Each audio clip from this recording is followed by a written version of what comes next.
আমার খালি একটা বার তুই বিয়েতে এসে যাইতে দে, তোর কত টাকা লাগবো আমি তোর দিব। আর তোর টাকা লাগবে কেন? হ্যাঁ, আমাদের কি টাকা কম ছিল? যখন বাবা জব করতো, সে যে টাকা কামাইতো, সে যদি চাইতো সে ঢাকা শহরে বিঘা বিঘা জমি রাখতে পারতো, অথচ সে সেটা করে নাই। সে কি কথা জানিস? তার ভাই বোনরে দিছে। আর আমাদের জন্য কি রাখছে? ঘন্টা। জাহিদ, তুই কি চাস যে আমি আবার বাড়ি থেকে বেরিয়ে যাই? না বাবা, তোমাকে চলে যেতে বলে লাভ কি? লজ্জা তো আমার নাই যে আমি এই বাড়িতে পড়ে আছি। আসলে আমারই উচিত নাই বাড়িতে থাকা। জাহিদ, জাহিদ কথাটা শুন ভাই। তুমি আর আমি কিন্তু বসে থাকি না, শহরে হেল্পিং হ্যান্ড পাওয়াই যায় না। তারা আছেন দেখে আমাদেরকে সাহায্য করছেন, না থাকলে বিষয়টা এরকম হতো না, তাই তো? সো আমার মনে হয় না কারোর সাথে কথা বলার কোনো দরকার আছে। হ্যাঁ, আচ্ছা তোমার ট্রেনিং জানি কবে? এখনো ডেট দেয়নি, খুব তাড়াতাড়ি ডেট জানিয়ে দেবে। ও আচ্ছা, আমি বরং একটু মুগ্ধর সঙ্গে দেখা করে আসি, আমি সারাদিন তোকে সময় দিতে পারি না। তোমার কোথাও যেতে হবে না শাকিল, প্লিজ তুমি বসে তোমার কাজটা করো। ডিনার টেবিলে মুগ্ধর সাথে তোমার দেখা হবে। আর ওর সামনে এক্সাম, ও এখন পড়াশোনা করছে, আর তুমি যদি যাও দেখবে তোমার সাথে গল্প গুজব শুরু করে দিয়েছে, ওর পড়াশোনার 12টা বাজবে। তুমি তোমার কাজ করো।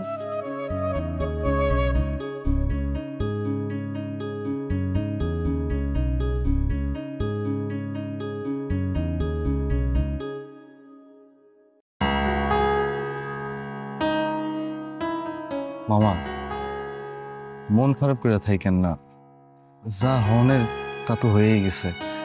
আপনার আপন ভাই বোন আপনার মনে রাখেন, এই তো কি হয়েছে। আমার মায় কিন্তু আপনার মনে রাখছে। আমার মায় আপনার পছন্দের নারিকেলের নাড়ু পাঠাইছে আপনার লেগা। আরে না না, এসব আবার কেন আনবার দরকার ছিল? মামা, খালি একটা বার আমার বিদেশে যাইতে দেন, খালি যায় লই। আপনার কোনো চিন্তাই করতে হইব না, আপনার সামনে সবকিছু আইনা হাজির করে দিব মামা।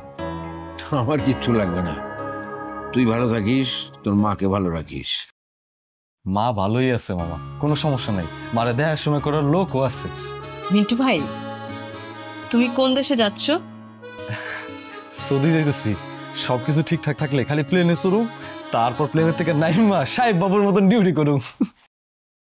দোয়া করি তুই যেন ঠিকঠাক মতো যেতে পারিস।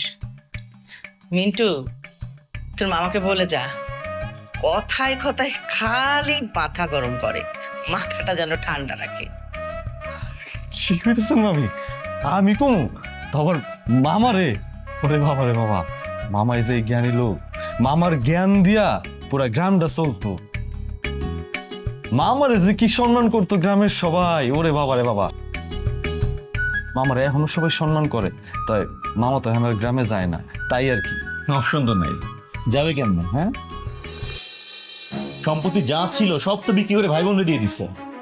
ভাইয়া, মানে তুই কি শুরু করলি আবার? জাহিদ ভাই, আমার মনটা খারাপ করিস না ভাই, আমি বুঝি মামা তার আপন ভাই বোনের লেগে কি করছে না করছে কেউ না জানো, আল্লাহ তো জানাই। আর বাইরে আমার খালি একটা বার তুই বিয়েতে এসে যাইতে দে, তোর কত টাকা লাগবো আমি তোর দিব। আর তোর টাকা লাগবে কেন? হ্যাঁ, আমাদের কি টাকা কম ছিল? যখন বাবা জব করতো, সে যে টাকা কামাইতো, সে যদি চাইতো সে ঢাকা শহরে বিঘা বিঘা জমি রাখতে পারতো, অথচ সে সেটা করে নাই। সে কি কথা জানিস? তার ভাই বোনরে দিছে। আর আমাদের জন্য কি রাখছে?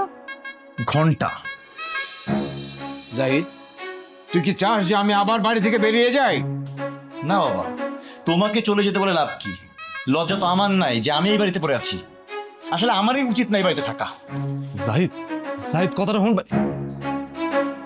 মিন্টু ভাই, তুমি কিছু মনে করো না তো, এটা আসলে আমাদের রোজগারের ঘটনা।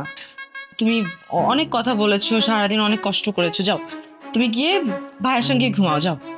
না, আমি কোনো জায়গায় যাবো না, আমি মামার সামনে বল। মেলা দিন ধরে মামার লোকে কথাবার্তা কই না, মনটার মধ্যে অনেক কথা জমে রয়েছে, আজকে সব কথা মামার লোকে কই। ঠিক আছে ঠিক আছে, বস বস বস। দেখ মিন্টু,